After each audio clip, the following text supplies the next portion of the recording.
Saking takutnya sama Allah, suatu saat iblis ini datangi Nabi Musa. Karena tahu Nabi Musa itu kalimullah, orang yang bisa komunikasi langsung dengan Allah. Ya Musa, ya kalimullah, saya ini makhluk, saya takutnya sama Allah luar biasa. Tolong rayukan Allah supaya nerima tobat saya. Karena dirayu terus lama-lama Nabi Musa bilang, oke, tak rayukan Allah. Sama Allah, karena Musa kekasihnya, ya Allah, iblis punya ingin tobat, tolong dikasih hak tobat. Kata Allah, oke, dia bisa tobat.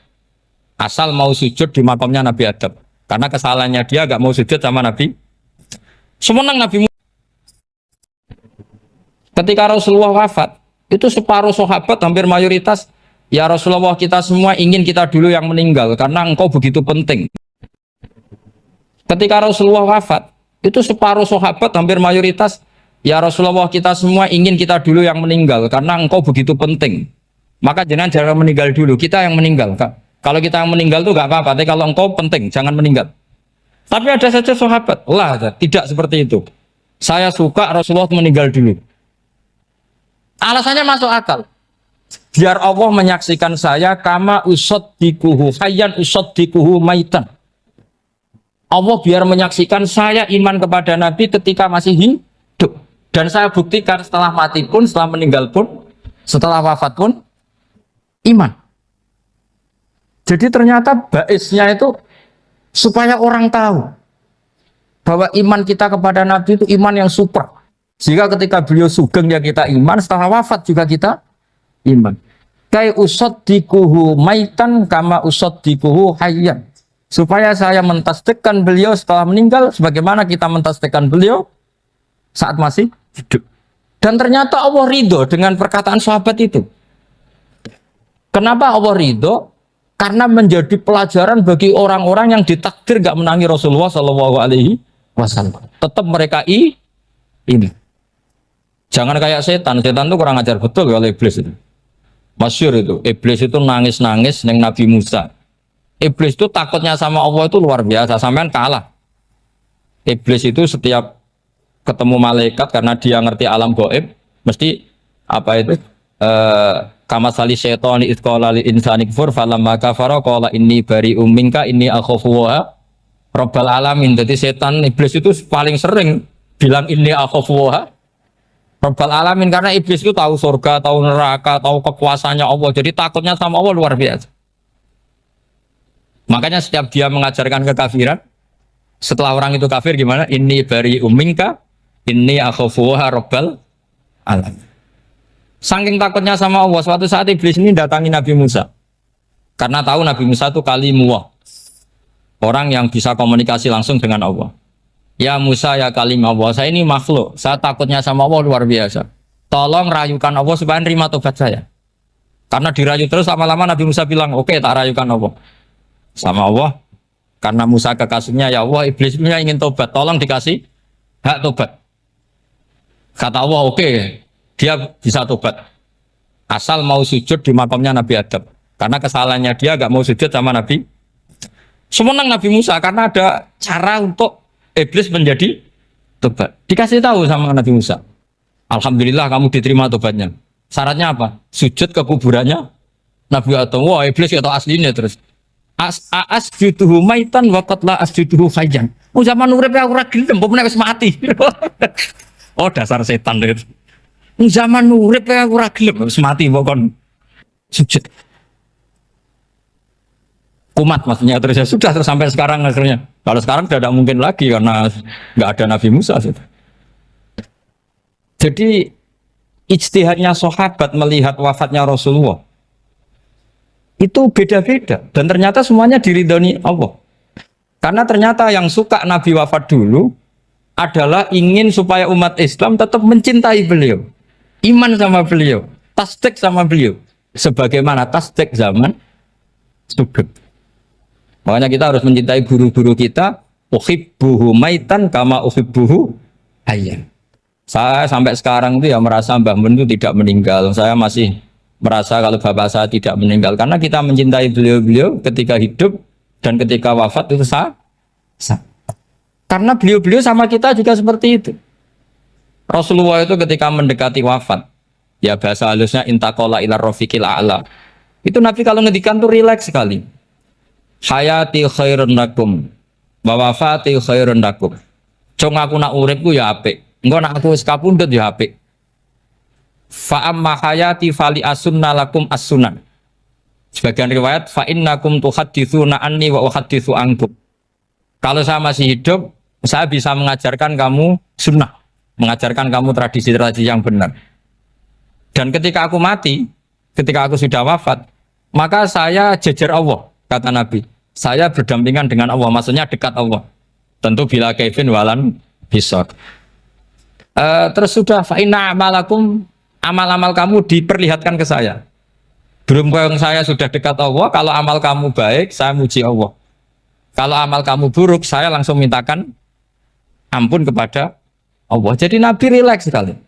Artinya saya hidup bagus karena bisa mengajarkan kamu as-sunan wa syara'i'. Kalau saya wafat karena saya dekat Allah.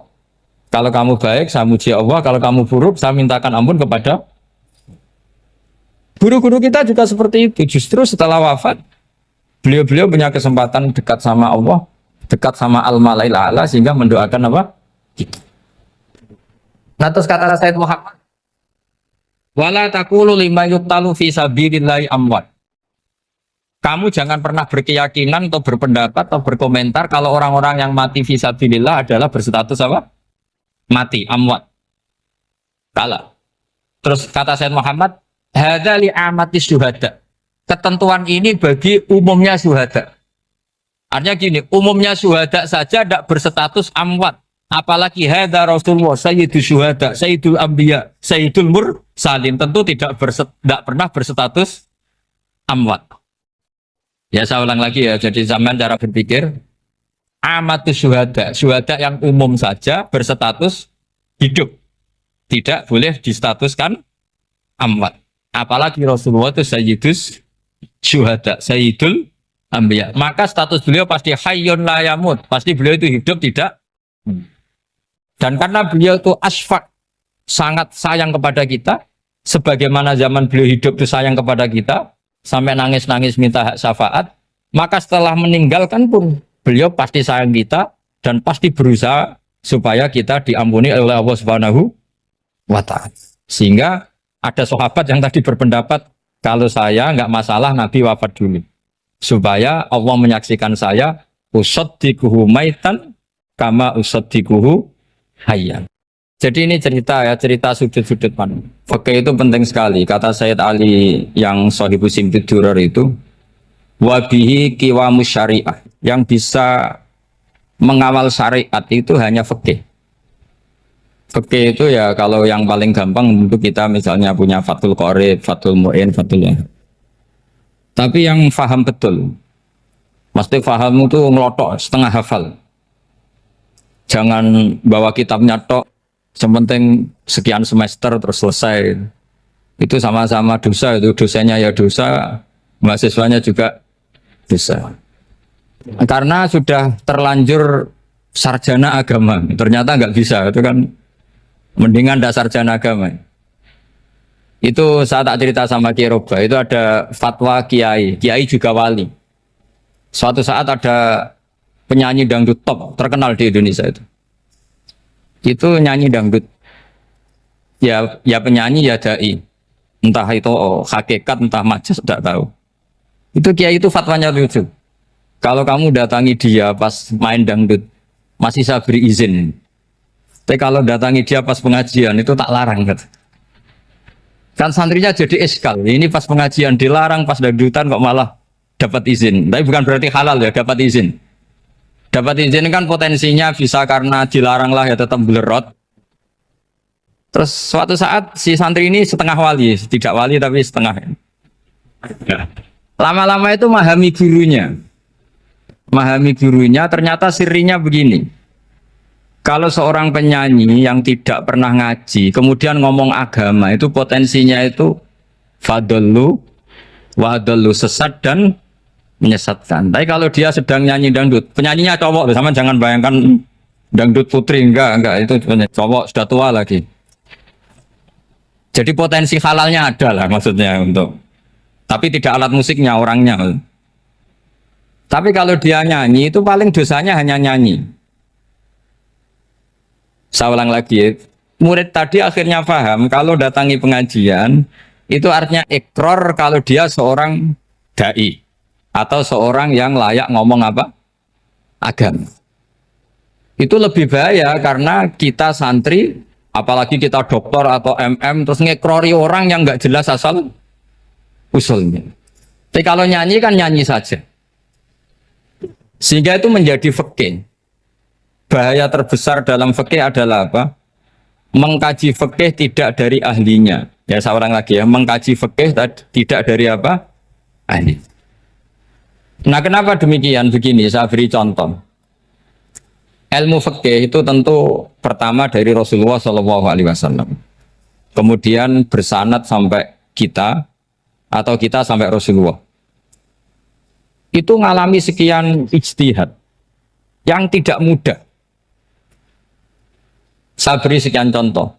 Dulu Imam Syafi'i itu sukanya sama guru yang miskin, ya karena rata-rata santri juga miskin. Jadi mesti ngidolakan guru yang miskin, karena sesama miskinnya harus berkoalisi.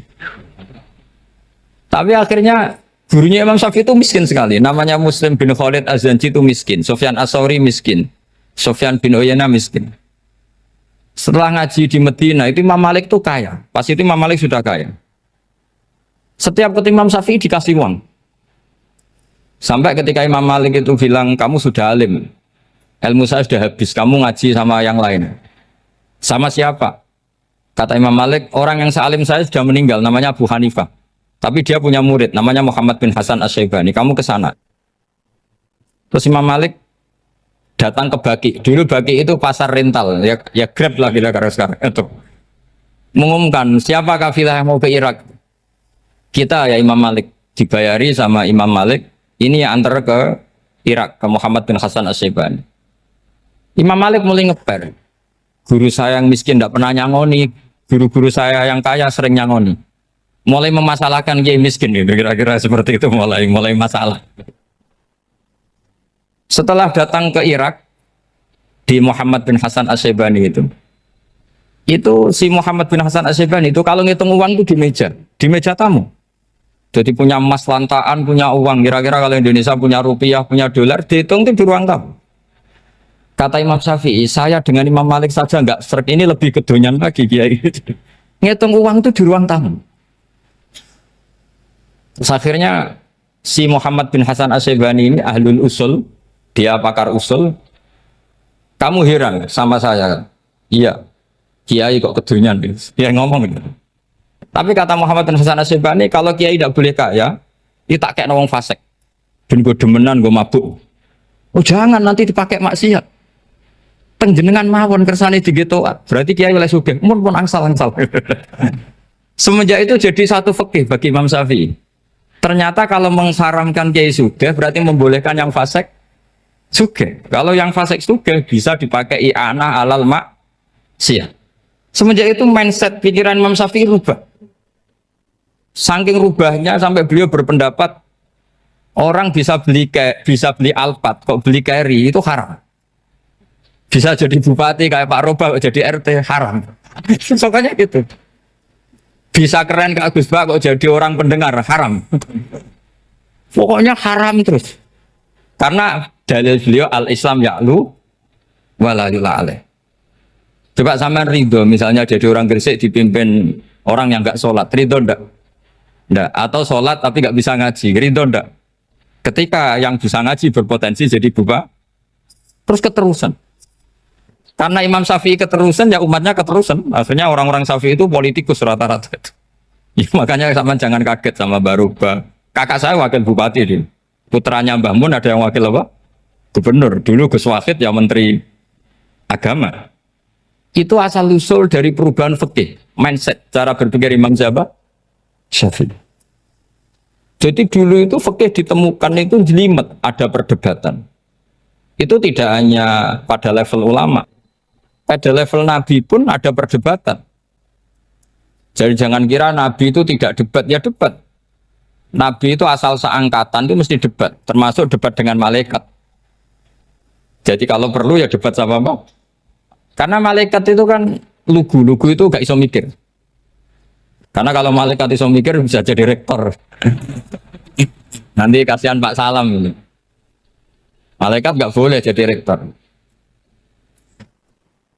Malaikat Israel itu nggak tahu etika. Jadi beliau ketika mau membunuh, mencabut nyawanya Ibrahim datang, ya Ibrahim saya ini disuruh nyabut nyawa kamu. Kata Ibrahim, wah kamu itu pasti salah. Kamu tahu saya siapa? Saya ini Khalilur Rahman, kekasih Allah. Masa kekasih membunuh yang dikasih? Ini nggak benar, logika itu nggak benar. Pasti kamu salah. Karena Israel itu tidak bisa debat. Ketika ditanya, hal ra'aita khalilan yumitu khalilah, masa kekasih membunuh yang dikasih? Saya ini Khalilur Rahman. Masa Allah mencintai saya kemudian membunuh saya? Itu logika agak benar. Tidak keliru, kamu itu keliru. Israel akhirnya terbang lagi. Ya Allah, katanya logika saya ini salah. Karena masa kekasih membunuh yang dikasih? Karena Israel nggak pernah sekolah, nggak pernah sekolah. Nggak bisa dia jawab. Akhirnya diajarin Allah. Dah kamu bilang gini ke Ibrahim. Hal ra'aita khalilan yakrahu ayyalqa khalila. Masa kekasih tidak siap ketemu yang dikasih? Dibalik logikanya. Akhirnya datang lagi ke Israel. Kata Allah begini, masa jenengan kekasihnya tidak siap ketemu yang kau kasih? Oh ya oke, mati gak apa-apa. Jadi ilmu itu ngalamin perdebatan. Jadi saya datang murni karena Kiai Mas Buhin, bukan karena MC. Itu dosa besar kalau saya datang karena MC. Karena saya punya kewajiban yang lebih besar. Jadi yang bisa mengalahkan adalah a'dzama minhu, yang super besar kira-kira. Karena jelas ada riwayat inna min abaril birri silatar rajuli ahla wuddi abi. Ya, inna min abaril birri silatar rajul ahla wuddi abi. Di antara kebaikan yang sangat baik adalah seseorang menyambung teman bapaknya. Padahal sampean kan nggak mungkin teman bapak saya. Teman saya aja nggak mungkin, nggak level apalagi bapak saya kan. Jadi malah mohal itu. Saya berkali-kali cerita di mana-mana cerita. Fikih itu harus dievaluasi karena ini masalah furu'iyah. Saya berkali-kali cerita di mana-mana cerita. Hukum berteman orang fasik gimana? Pasti orang jawab haram karena takut ketularan orang fasik. Tapi kalau dibalik, hukumnya bina orang fasik gimana? Ya baik, umatnya Nabi. Bisa bina kalau berteman. Kamu bisa bina orang fasik tanpa berteman? Gak bisa. Jadi kalau dibalik, hukum berteman orang fasik gimana? Haram. Hukumnya bina orang fasik? Baik. Bisa bina kalau berteman. Berarti berteman orang fasik? Ya terus nanti pada level lapangan sih gampang. Kalau yang soleh membina yang fasik dan yang fasik ketularan yang soleh, maka ternyata kalau yang soleh ketularan fasik ya berarti ternyata buruk. Tapi kan hukum masa nunggu kenyataan kan, jadi nggak hukum. Di mana-mana hukum itu kan ada asumsi karena ini masalah ijtihad. Nah itu yang dilakukan para ulama kita. Jadi sampean harus mengkaji fikih secara detail karena tidak hanya kita yang khilaf. Nabi-nabi juga khilaf dalam menentukan dakwah ilallah. Wali-wali kita kayak Abdul Hasan Asyadili sama Sayyid Abdul Al-Haddad itu juga. Imam Ghazali ya khilaf. Imam Suyuti itu kalau ketemu Al-Qastolani itu saling nggak nanya, saking nggak cocoknya. Masyhur itu. Jadi ulama ora cocok. Bedanya nak saiki perkara partai. Kalau orang gini enggak. Karena pakai asumsi. Pakai asumsi karena memang susah. Nggak misalnya memang tak bedai, tak beri yang nggak misalnya ada orang rukuk kemudian kentut, itu sholatnya batal apa enggak? Enggak, jawab saja. Nggak, orang sholat kemudian pas rukuk kentut atau kelihatan auratnya, sholatnya batal apa enggak? Batal. Itu keliru nih sampean, itu salah dosennya mesti itu. Pertanyaannya gini, yang dikatakan sholat itu kan aqwalun wa af'alun muftatahatun bitakbir muftatamatun bitaslim. Lalu ketika sampai rukuk apa sudah namanya sholat sehingga kamu katakan batal? Namanya sholat aja belum kok sudah kamu katakan batal gitu.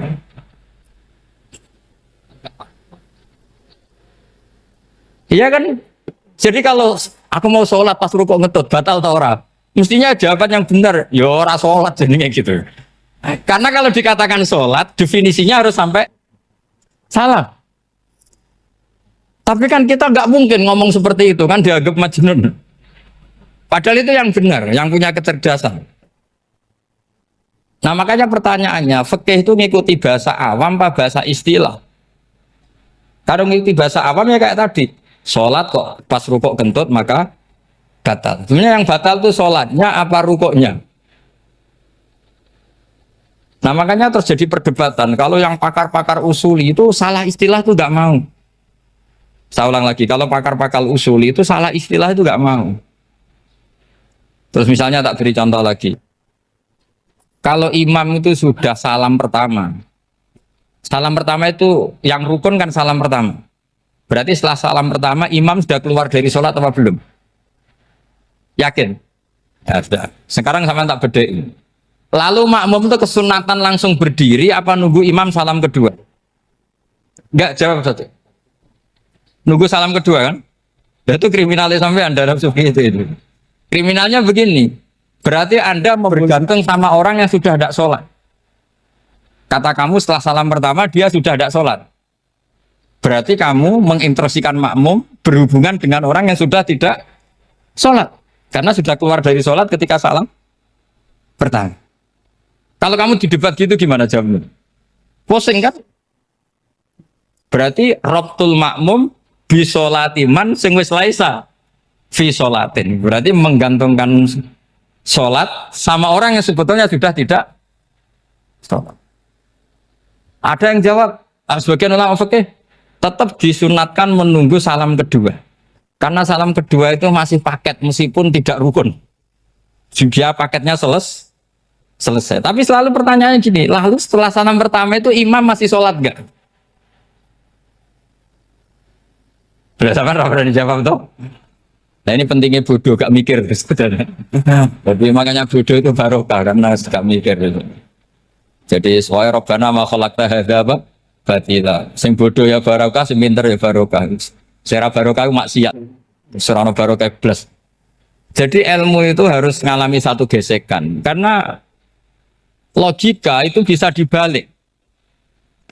Nah karena ilmu itu mengalami satu gesekan, satu logika yang bisa kayak iya kayak enggak. Sehingga jargon di dunia ijtihad itu begini. Ra'yuna shawabun yahtamilul khata' wa ra'yuka khata'un yahtamilus shawab. Pendapat saya benar tapi mungkin salah. Tapi pendapat kamu taruhannya salah dulu tapi yang mungkin benar. Jadi mustahid, kalau kata mustahid itu lucu. Ngomongnya itu ra'yuna shawabun yahtamilul khata'. Pendapat saya tarifnya benar dulu tapi yang mungkin salah. Kalau pendapat kamu salah tapi ya mungkin benar atau mungkin bisa salah, ya tidak tahu, pokoknya mungkin benar. Nah kenapa demikian? Begini,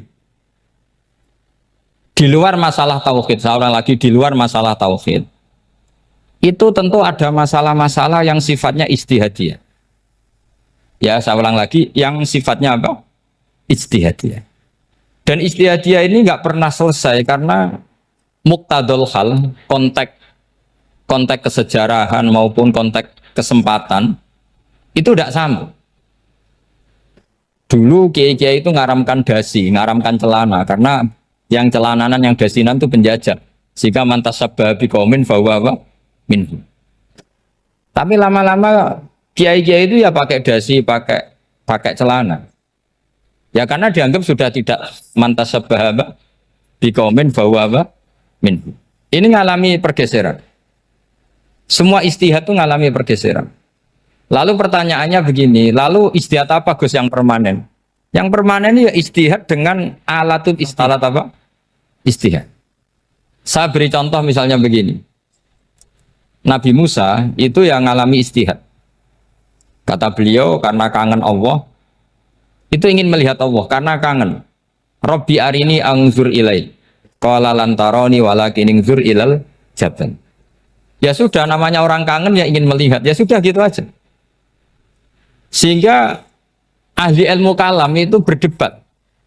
Kalau kata ahli sunnah, karena Nabi Musa minta ingin melihat Allah, berarti melihat Allah itu jaiz, mungkin.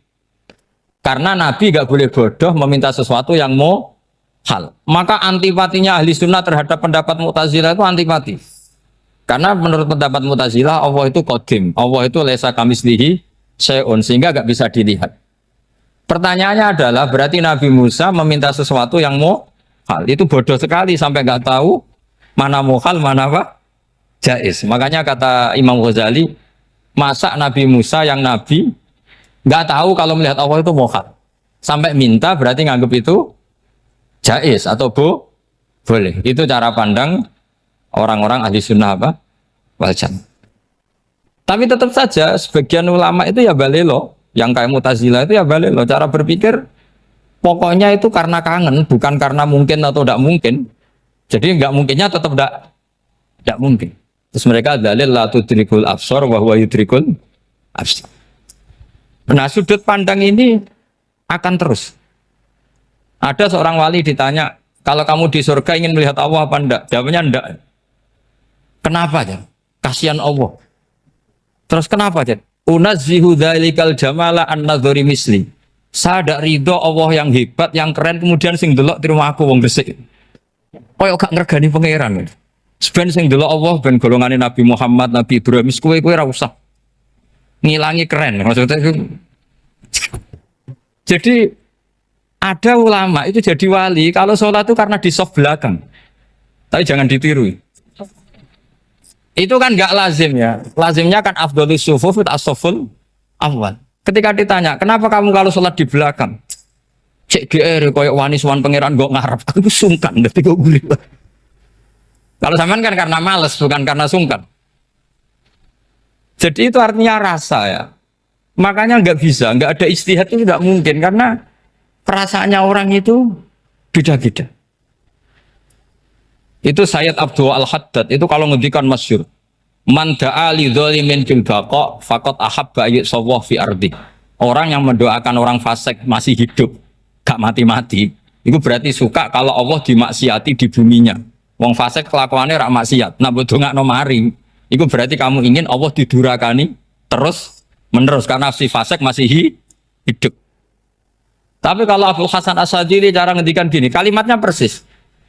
Man ahabba alla yusawwahu fi ardi faqad ahabba alla tadhharu maghfiratuh.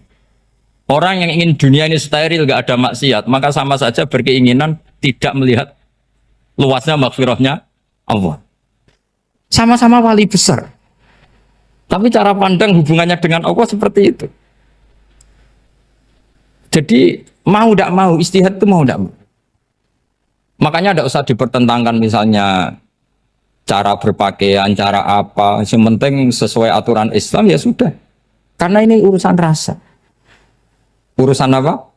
Rasa. Itu Syekh Hasan Basri itu sering jagongan sama Robiah Hadawiyah. Itu secara fikih salah. Tapi pas itu ulama fikih ditanya, kenapa Anda tidak komentar terhadap dua wali besar yang sering ketemu? Andai kan semua santri seperti itu akan saya halalkan, karena nggak mungkin punya nafsu. Sehingga fikih dulu memang masih asli. Kamu lihat di takrib misalnya, lelaki melihat perempuan itu nggak boleh kecuali sekian alasan.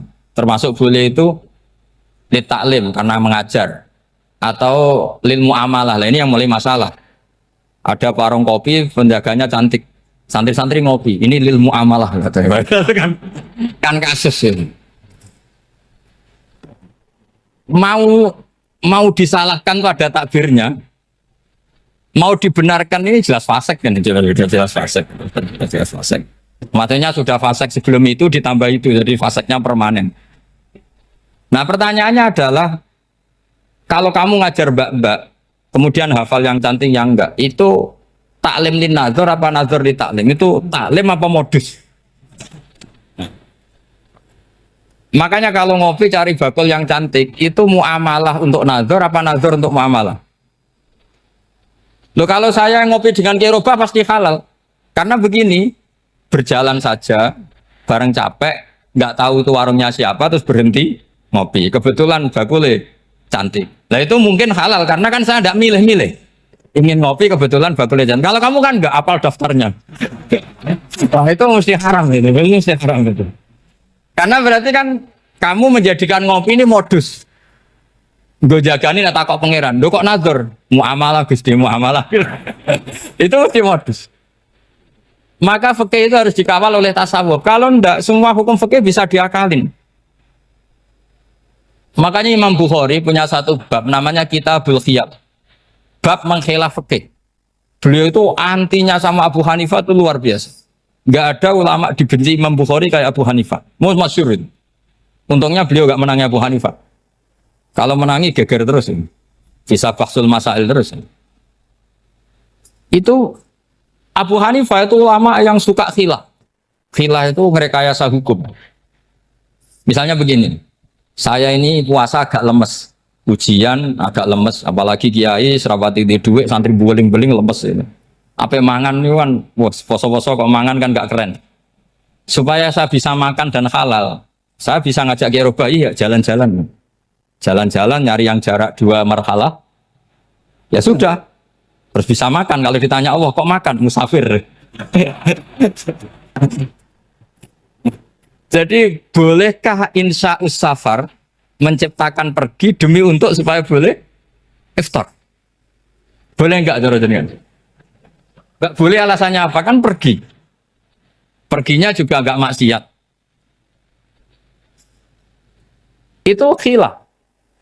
Tapi Sayyid Muhammad, Abu Ya Sayyid Muhammad, Muhammad bin Alawi, Sayyid Muhammad, itu membela Abu Hanifah. Artinya membela jangan semua khilaf itu diharamkan. Karena itu cara, saya ulang lagi, karena itu cara untuk mengawal bahwa hukum Allah itu luas. Karena kalau nggak ada khilaf itu ya kita kesulitan. Kita kesulitan. Misalnya begini, ini penjelasannya, makanya kita harus sering mendengar. Saya itu dulu masih sangat fikih itu protes, kenapa ada poluan polisi wanita? Itu kan pekerjaan cowok ya, pekerjaan pria. Tapi setelah mendapat penjelasan dari polisi, itu alasannya masuk akal, Gus. Kadang-kadang orang nakal itu menyembunyikan narkoba itu di alat wanitanya. Itu kalau semua lelaki polisi kayak jenengan itu kan masalah itu. Sehingga memang harus ada polisi wanita karena sebagian pengedar narkoba itu perempuan dan menyembunyikannya di tempat itu. Kalau semua polisi cowok kan gak kebayang. Sehingga kita akhirnya mendengar membolehkan polisi itu wanita. Ada wilayah yang harus wanita. Begitu juga ada pertanyaan, kenapa sih dokter kandungan itu cowok? Saya punya banyak santri yang muhibin saya itu dokter kandungan. Tak tanya, kamu itu kok cowok kok jadi dokter kandungan? Kan pekerjaannya seperti itu. Dia jawabnya lucu. Dari 10 yang tes jadi dokter kandungan, itu yang cewek itu lulus 2. Yang cowok lulus semua. Karena ketika cewek dites melihat ketuban pecah darah itu langsung pingsan. Sehingga yang secara psikologi dablek itu kan memang lelaki. Jadi serah wongnya sewakit santai. Kadang nggak lahir-lahir dinteni nang jopo rokokan santai. Itu kalau cewek yang jadi dokter kandungan itu nunggu jam 11, jam 4 sudah pingsan. Nah ini cerita, bukan berarti saya menghalalkan, enggak. Kita harus mendengar, saya ulang lagi, kita harus apa? Dan itu setelah mendengar, itu nanti jadi disiplin ilmu, yaitu namanya fikih.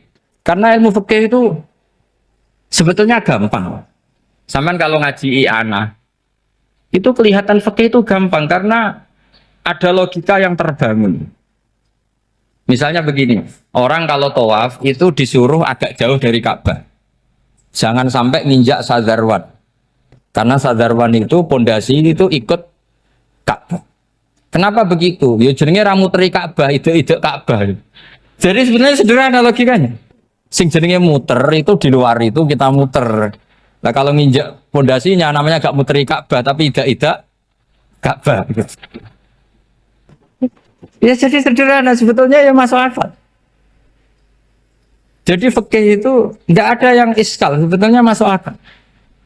Tapi karena kita nekuni itu tidak serius, maka terus jadi paradok. Saya beri contoh lagi, ini sebagai penghormatan saya sama Kiai Mas Bukin, karena ini sudah namanya fakih. Kalau ada ayam jago ditabrak truk, terus kejet-kejet, adekan dibiarkan pun mesti mati, karena gerakannya sudah harokatul masbuh. Terus kamu sembelih, itu halal apa enggak? Enggak jawab, ayam jago loh. Kalau kamu katakan halal, dia sudah tidak punya hayatun mustaqirroh, kehidupan yang permanen. Andai kan kamu biarkan pun 1 menit lagi meninggal. Kejat-kejat kan mau prosedur saja. Maksudnya pantasnya mati ya kejat-kejat sih, tapi sebetulnya sudah pasti mati. Maka ini ada 2 ulama. Kalau kata Imam Malik tetap namanya halal. Karena ruhnya masih di situ, sehingga ketika kita nyembelih, ya nyembelih hewan yang hidup. Yang namanya nyembelih itu pokoknya mematikan yang punya ruh. Sementara saat itu rohnya masih di situ, meskipun 1 menit lagi pasti. Tapi kalau mazhab Syafi'i enggak, ini sudah harokatul mazbuh, tidak punya hayatun mustaqir. Sehingga dalam perdebatan ulama fikih itu lucu, kadang ya gampang mangkel non. Misalnya begini, kalau ada anak lahir tidak ada amaratul hayat, nggak nangis, nggak bernafas, sunat disolati apa enggak? Siktun sing layas tahilu walayas, langsung lahir langsung mati, nggak ada amaratul hayat. Nggak tahu mikir tuh. Itu tidak wajib disolati. Alasannya, ya kan memang sholat alal mayit kan tidak pernah hidup. Di mana-mana mayit itu setelah hidup mati. Ini kan tidak pernah hidup. Namanya ya atul lahmin, ya potongan daging itu aja enggak. Jadi kadang fikih diwaca tenan jebule mangkel no. Terus ketika di kitab Minhajul Thalibin itu, kalau kamu keluar mani itu wajib mandi enggak? Wajib kan? Kalau keluar mani inzal itu kan wajib mandi. Nah, kenapa nifas atau wiladah keluar bayi? Kenapa ibu-ibu kalau keluar bayi wajib mandi? Alasannya lucu. Li annal walad maniyun mun akidun. Ini kan wis mani cuma mengkristal. Jadi kadang fikih mangkel. Apa ya? Sembrono itu masuk wajib mandi wiladah itu karena apa? Li annal walad maniyun mun akidun. Niku mani sing wis mengkristal. Mani sing wis jelalatan lah lahir nuangis macam-macam. Jadi ternyata karena kenapa fikih butuh alasan? Nyari hadis tentang keluar anak mandi itu nggak ada yang sorry. Yang ada adalah tentang inzal. Innamal ma' minal. Akhirnya dicari-cari, ternyata walad itu maniyun menagitu. Nah ini problem fikih. Sampean harus siap dengan pelajaran seperti ini. Meskipun sampean mungkin wong priayi, tapi ini ilmu.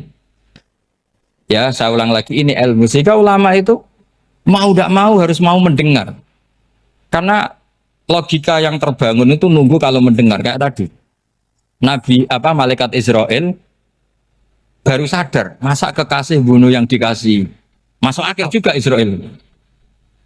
Kalau sama sampean sih nggak nerima tetap selonang ini masalah Ibrahim Khalilur Rahman. Sehingga kita di alasan fikih itu harus kita dengar.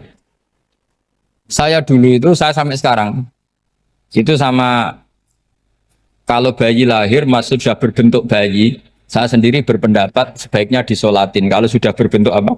Bayi, meskipun tidak apa? Tidak nangis, tidak ada amaratul hayat. Kan yang digugurkan itu wajibnya, bukan masalah boleh dan tidak. Itu banyaklah perdebatan ulama di bab itu. Saya beri contoh lagi perdebatan ulama. Ini contoh-contoh fikih karena ini khusus penghormatan status fakih tadi. Itu kalau ada orang mati, jenazah itu. Jenazah itu kalau sholat, itu kan umumnya jenazah di depan, kita nyolati di belakang. Itu yang mengatakan begitu ya tidak punya alasan, ya taunya mulai dulu begitu, di mana-mana nyolati jenazah, jenazahnya di depan. Tapi di kitab Makhali jelas diterangkan, kata kaul sa'ani tidak wajib. Alasannya lucu, fa innal janazah laisat bi imamin. Jenazah itu tidak imam, kenapa harus di depan? Kan kacau kan? Lu coba alasannya di depan apa? Dia ada imam kok. Nah barokahnya fikih itu, sehingga kita melihat di Arab Saudi sekarang, itu jenazah kan di belakang. Tapi kita tetap nyolati apa? Mayit. Kalau di Arab Saudi musim haji, itu jenazahnya di kamar mayit, tapi kita nyolati. Itu satu-satunya takbir ya tadi, fa innal janazah laisat bimanzilatil imam. Tapi jangan praktekkan, nanti tidak kepaliran sesat tuh. Saya hanya cerita-cerita ilmu, jangan dipraktekkan. Kalau dipraktekkan masih jadi aliran sesat. Mono jenazah ning mburi imame kok ngarep aliran sesat. Sebetulnya bukan sesat, tuh. Uji coba fikih. Ya karena tadi fa'inal janazah lesat bimanzilatil. Bukti lagi kalau sampean sholat gaib. Sholat gaib itu misalnya mayitnya di Surabaya, boleh nggak sholat gaib di sini? Terus jenazahnya di belakang kamu apa depan kamu? Nah ini kan fikih itu pokoknya gitu.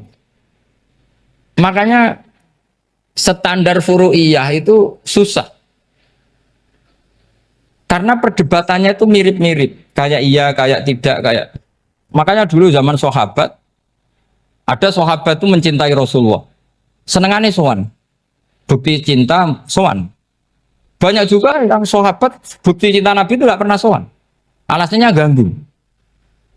Kenapa kamu jarang sowan Nabi? Saya sering jamaah sama Nabi, saya tidak pernah sowan. Kenapa? Ganggu. Biar Nabi kalau di rumah sama anak istrinya, saya tidak mau ganggu. Makanya saya termasuk kiai yang gak pati seneng disowani. Karena ya itu tadi. Kalau ngulang seneng saya, kalau disowani biasa saya. Kalau Kiai Roba itu nilai, nak pernah sepuh jadi rasawan nilai. Jadi beda, saya sering ditilii kiai sepuh. Tapi bahasanya tentu tidak sowan, tapi nopo nilai. Kalau sowan itu maka kan nafkah itu seperti itu. Jadi ada disiplin, di situ ada disiplin ilmu. Yang kadang kita tidak cocok. Makanya Imam Syafi'i sendiri ngendikan, kadang beliau dengan gurunya, dengan Imam Malik sampai ngarang ikhtilafu Malik. Beliau punya data yang beliau itu sedang nggak sama dengan gurunya, yaitu Imam siapa? Malik. Karena mindsetnya itu beda. Tidak sampai misalnya saya tanya, sholat itu harus menghadap kemana? Tidak, jawab saja. Kiblat kan. Ukurannya apa coba? Namanya madhep. Wajah apa dada? Imam Syafi'i milihnya dada. Sekarang praktekkan dalam dialog keseharian. Saya jagungan sama Kiai Roba seperti ini, terus wajah saya begini, madhep enggak? Nah, itu masalah. Terus pertanyaannya, madhep dengan dada itu fis sholat apa fil qiyam?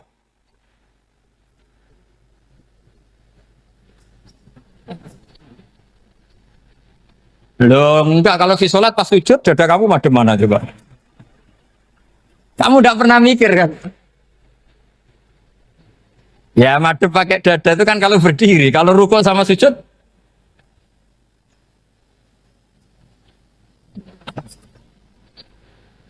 Nah itu ulama itu jelimet gitu. Makanya jarang yang menekuni profesi ulama itu. Karena menekuni proposal banyak, karena memang susah. Jadi ulama itu orang yang cara berpikir sudah aneh. Sehingga mereka detail. Maksudnya menghadap itu apa? Ukurannya kalau berdiri ya dada, tapi nggak bisa kamu katakan atawajjuh bisodri aturan dalam sholat, fikuli sholat. Pertanyaannya lah kalau rukuk sama sujud, dadanya menghadap kemana coba? Maka itu ilmu yang sudah jelimet. Nah ulama usul fikih, ulama yang nggak mau salah per detail hukum. Sehingga menurut Imam Rafi'i, misalnya kalau beliau ditanya sujud itu gimana ya, asal wat ujabha ya sujud. Tapi kalau murid Imam Nawawi harus melibatkan 7 apa? Anggota, yaitu al-jabhah, wal yaden, warubaten, wal qadamen. Oke, Imam Nawawi kita ikuti. Tentu keseharian kita pakai Imam Nawawi.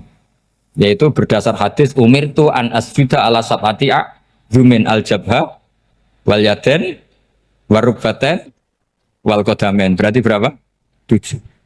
Tapi pernah saya cek di kitab karangannya Imam Syafi'i, ketika beliau ngendikan saya suka kalau orang sujud itu melibatkan 7 anggota berdasar hadis ini. Tapi kata beliau wayah tami itu dan bisa saja sujud yang watul jabhah itu sudah cukup. Terus kata Imam Syafi'i, limada, karena Nabi ketika sujud itu hanya ngendikan begini, sajadalaka wajhi wa sam'i wa basori. Gak ada di hadis wayadi, warubati, wakodami. Ya sudah akhirnya. Nah, itu sudut pandang. Terus gugatan kedua begini. Ada orang muslim yang sujud sama berhala. Untuk menjadi murtad itu harus 7 anggota apa cukup 4 jabah halal arbi. Untuk sah menjadi murtad itu. Untuk sah menjadi murtad cukup fatul jabah alal ardi harus 7 anggota. Untuk keabsahan murtadnya itu. Enggak jawab. Makanya ini tugas dosen-dosen ini meminterkan ini. Karena namanya sudah faqih. Faqih itu ahli faqih yang detail namanya faqih. Kalau ini mutafaqih. Jadi bukan tafakuha tapi tafakuha, kayak tamarodon. Jadi wazannya nanti itu wal idhari ma laysa fil waqi'. Jadi ini bukan gojlok, ini memang marah saya. Jadi kalau sudah pakai gelar fakih harus fakih betul. Nah, mohon kalau mengkaji fikih itu harus detail. Minimal takrib itu setengah hafal. Supaya konstruksi ilmu itu utuh. Saya sama lagi konstruksi ilmu itu. Karena ilmu itu mesti ada yang apa ya? Ya rodok setengah salah itu, tapi disalahno ora kena. Ndak sampean tak bedheki, nak pancen bener langsung tak angkat jadi rektor. Nak bener tuh. Coba rukun sholat pertama itu apa coba? Rukun sholat pertama. Niat. Niat sama berdiri dulu mana? Ayo niat dulu baru berdiri, apa berdiri dulu baru niat?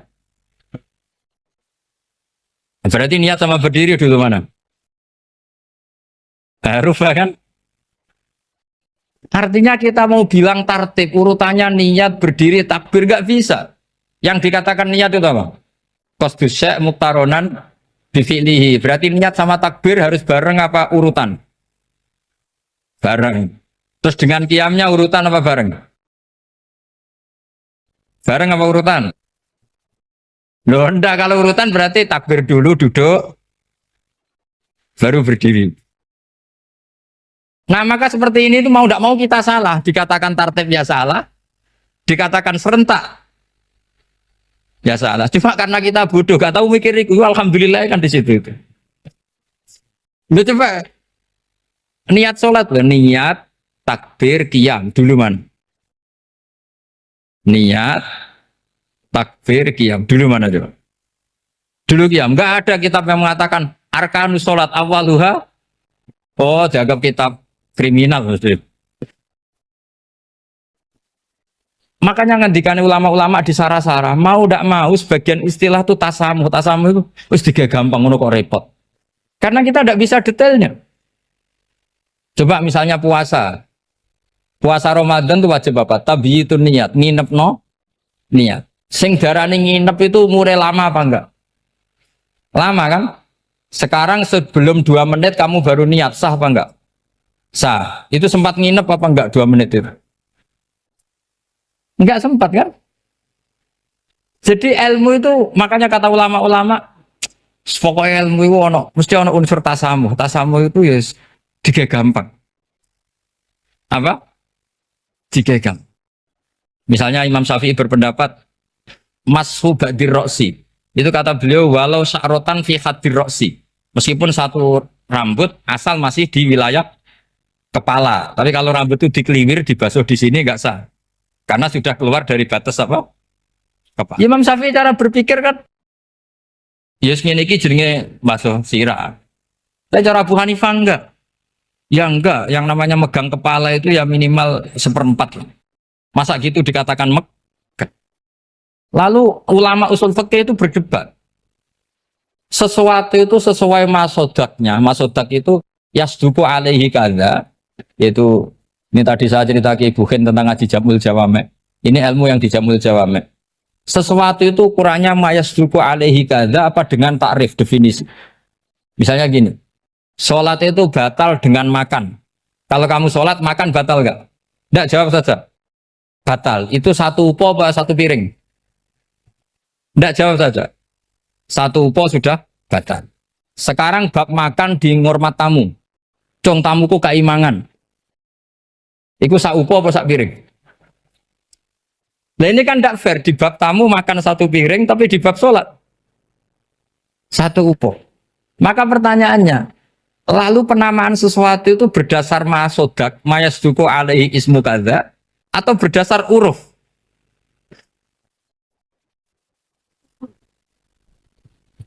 Ukurannya apa coba? Maka terus jadi perdebatan. Nah ini di sini ini pentingnya ulama karena ya sekarang saya bedai sekarang. Cengkeh itu wangi apa enggak? Kategorinya cengkeh. Wangi kan? Kalau orang bikin kue tar pasti pakai apa? Cengkeh. Pakai wedang ronde supaya manis. Apa wangi dikasih apa? Cengkeh. Nah itu saya berkali-kali cerita. Pernah mau dipikirkan orang Islam itu nggak boleh rokok karena dianggap pakai apa? Mewangi karena ada apa? Cengkeh. Tapi terus didebat. Kalau gitu berarti orang Jumatan sunat rokok. Karena Jumatan disunatkan pakai pewangi. Wah itu kan akhirnya tuh, wah iya repot ya kan.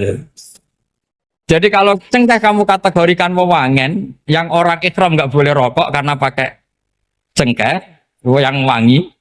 Konsekuensinya orang Jumatan sunat rokok karena berarti di masjid pakai apa? Pewangi. Kan sesat semua.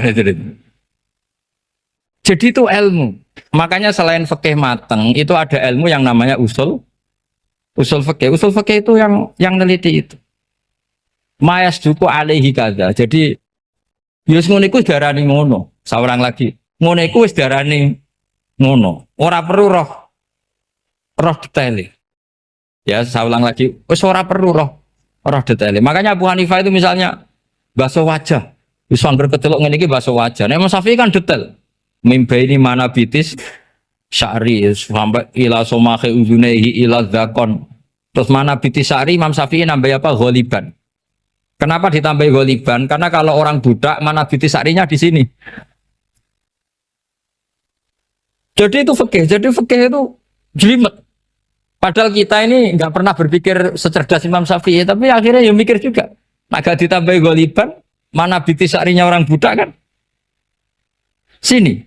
Terus sekarang perdebatannya, orang budak basuh Maskur Roksi di sini sah enggak? Karena tadi itu wajah apa kepala gitu kan. Kan jadi bingung gitu. Ya makanya ini mukadimah saya supaya sampean apa lebih disiplin belajar apa? Fikih dan setidaknya didiskusikan lah kitab-kitab Minhajul Thalibin atau kitab-kitab Mahali. Karena di situ nanti ada perdebatan.